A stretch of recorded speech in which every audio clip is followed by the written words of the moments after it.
you still working at Akaza now or not? Not at the moment. Not at all?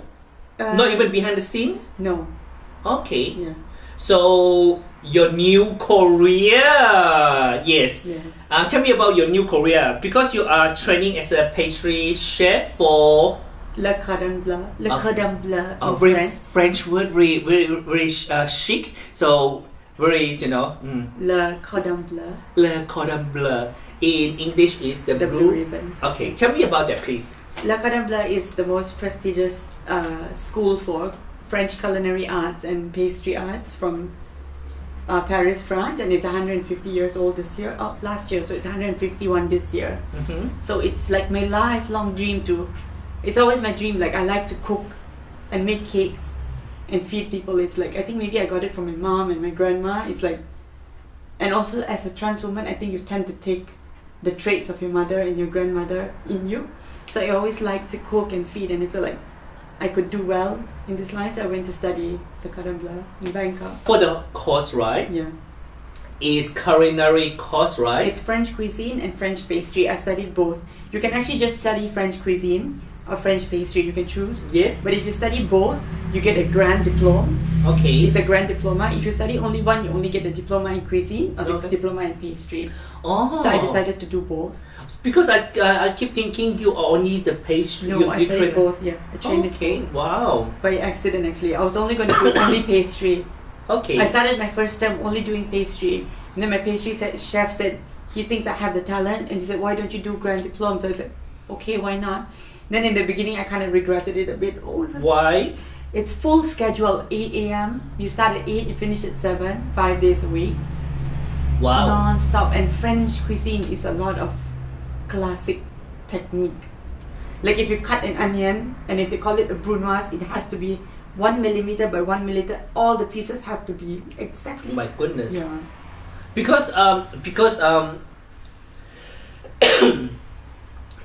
because not only you have to cut certain way, it's because of they have to have the quality of Maintain the their standards. Yes.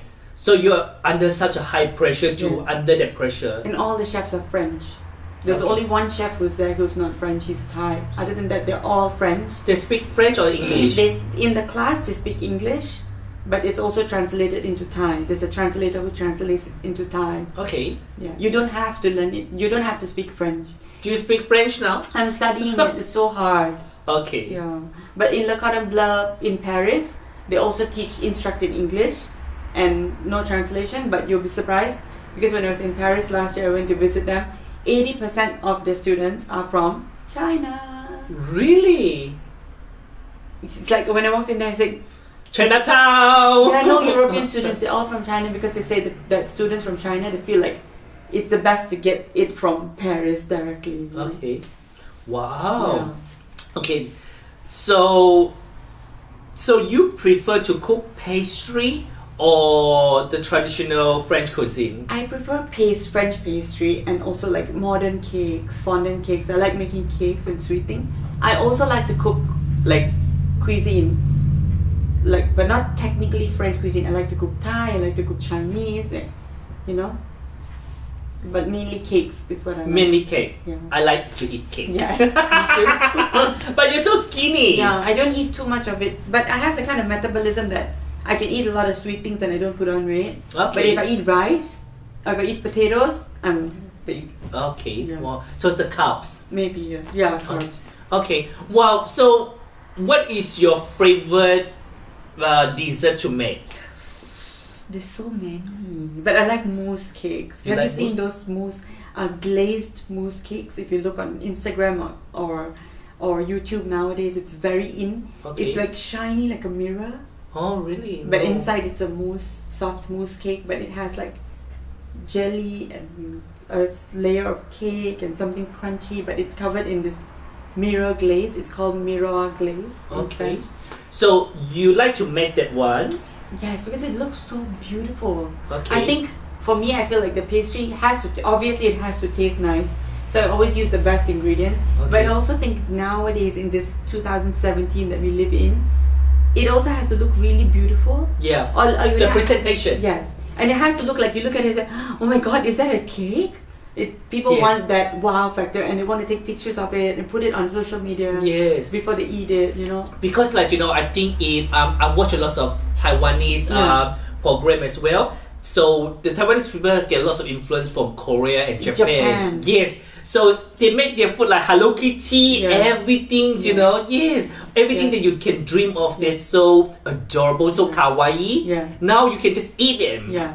And actually Japan is one of the best places for French pastry besides Paris. Yeah. And even though you can eat I don't want to say this, like dessert that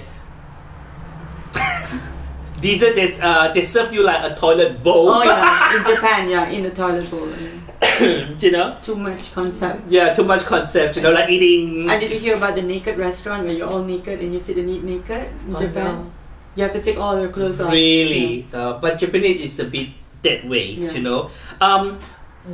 So what you like to eat? Me? Yeah, to make is the most, right? Yeah. So to eat? What kind of cakes I like? Yes. I love chocolate. You I love love chocolate. I love chocolate. I love coffee. I love cheesecakes. I love all kind of cake. Anything sweet. I like everything. Okay. What is the hardest dessert to make for you? The hardest one is also the same one that I feel is the nicest one to make is the mirror glaze. Because to get it really, really shiny and clean and there's no bubble or speck or nothing on it, it's so hard. Very challenging. Okay. Actually, when you study in the Cordon Bleu, you have 3 semesters. In my middle semester, intermediate, I actually had to do a chocolate glaze cake for my exam. So I did it and it was perfect. But before I sent it up for my examination, I actually dropped, like a long spatula. I dropped it on the edge of the cake. So the cake is like perfect, and then suddenly this thing on at the very side. edge. Oh my god, I was crying, and my chef said, "It's okay, don't cry. It's just a cake." I was like, "But it was so perfect, So they take marks. Yeah, they take marks off, but I passed. And luckily, that is intermediate level. But what I'm saying, that is like human mistake, not cake making mistake, My classmate actually a few times during the term, they made the cake, it's perfect. Okay, before you send it up for notation, like once you finish, everybody cleans up and then the chef comes and gives you marks in every class. So she's taking, our cake is so perfect. She's putting it in the fridge and the fridge is under the table. When she opened it, it's like stuck on top of the edge of the fridge. And all of us are like, oh! And then she's like, then the chef is telling us, this happens in a real kitchen all the time. Yeah, but a real kitchen don't give you marks. Exactly. Real kitchen not gonna fail you. They just say make another one right now. That's true. So then it's be like, oh my god. Yeah, it's like at that moment you're like, oh my god. Like, Yeah, all my hard work. All the hard work. My god. So what happened if you fail the course? If you fail a semester, when there's a final exam, there's a written exam, and there's also a practical exam. So you don't know what they're going to give you. Okay. It's like you draw lots, and then you get that one. You have to make that cake, or you have to make that dish. Mm-hmm. This is for beginning and intermediate. Okay. So if you fail it, you can pay a retake fee, and you can take it one more time. If not, you have to start all over again. If you fail again. Okay. Wow. But the final exam is really, really tough for superior level. Okay. They give you about a month, so you have to plan your own cake. In my pastry course, I had to make an entremet with a fruit theme, like it can be any kind of fruit with the mousse inside. Okay. And you also make 4 small ones, like mini tartlet. Okay. And also 4 ones in 4 cups. You have 3 hours to do that. My god. Yeah, so the whole thing, you do it yourself. And in cuisine, it's the same. You make 4 plates. Mine was sea bass and foie gras. Okay. Duck liver, which actually I don't really agree on because it's cruel to the duck to make it fat so that you get the fat liver. Oh, okay. Have you heard of it, foie gras? No. A lot of it is produced in China. I think it's very cruel. Okay. So and you actually I have to do a booklet, like a recipe book, and why you chose this recipe. But I also wrote it at the end of the booklet that I don't agree on foie gras. Really? Yeah, because I think it's cruel. Okay. Some of the ducks. So what's the response you get from that? I actually got top 3 in cuisine and history, so I think maybe some of the chefs agree with me. Okay. But you have to make 4 plates. Yeah. And you have to make 4 cups of hot soup. You have to make 4 like canapes on spoons. So it's like 3 hours. You're like, oh, crazy. Yeah, crazy. It's very hard. Oh my god. So for anyone want to doing this course, do you have any recommendation or what your suggestions? Go for it. If you have the passion and you feel like you want to do it, you know, like, and even now in Malaysia, there's some good schools that have opened up for cuisine. I think it's called International College of Pastry in KL. It's very famous at the moment. Okay. If I ever go back and live in Malaysia, I want to go and work there. Okay. It's very big now, and a lot of French chefs go there and they're guest chefs. Okay. And you can actually see them on Instagram. Their work is so beautiful. Okay. So we say it again is? I think it's International College of Pastry, Kuala Lumpur. Okay. Something like that.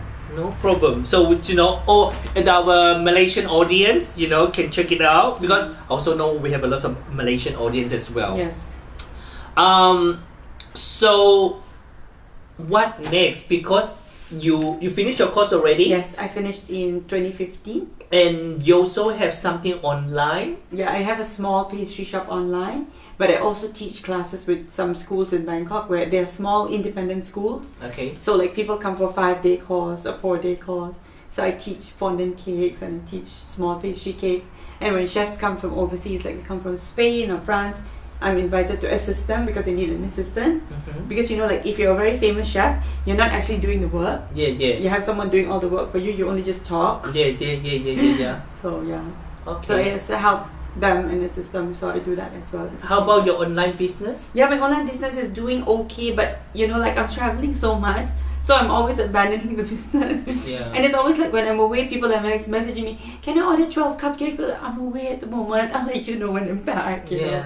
Okay. So hopefully when I get back, I can stop and concentrate, like do a long run on it and see how it goes. So how big do you want to go? If you really want to?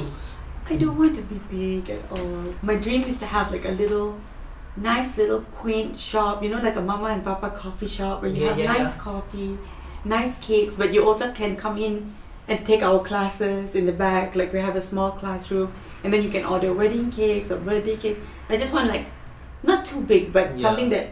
But what I'm saying, because as I said before, I watch a lot of Taiwan TV show, so I know Taiwan, they have these things, these days they don't even need a shop. Yeah. They just need an online shop. That's what I do at home, from home. And when they are famous, let's say, got recognized, their business is just going booming. Yeah, so crazy. Yeah. So is it what you wanted? Yeah, but you see, in Bangkok, yes, the online business is really booming, but because I live in Pattaya, it's a bit slow. Oh yeah. Yeah, the I think the spending level is different. Okay. In Bangkok, people can really spend, and there are a lot of celebrities and people living in Bangkok. Okay. So I want to try and start it up in Pattaya and see if I can maybe make it work. Okay. I would rather do the online one, actually, to be honest. Yeah. But I like having the classes as well. So maybe I need a small place where people can come in and have classes, and then we're pumping out the online orders from there. Okay. Or something like that.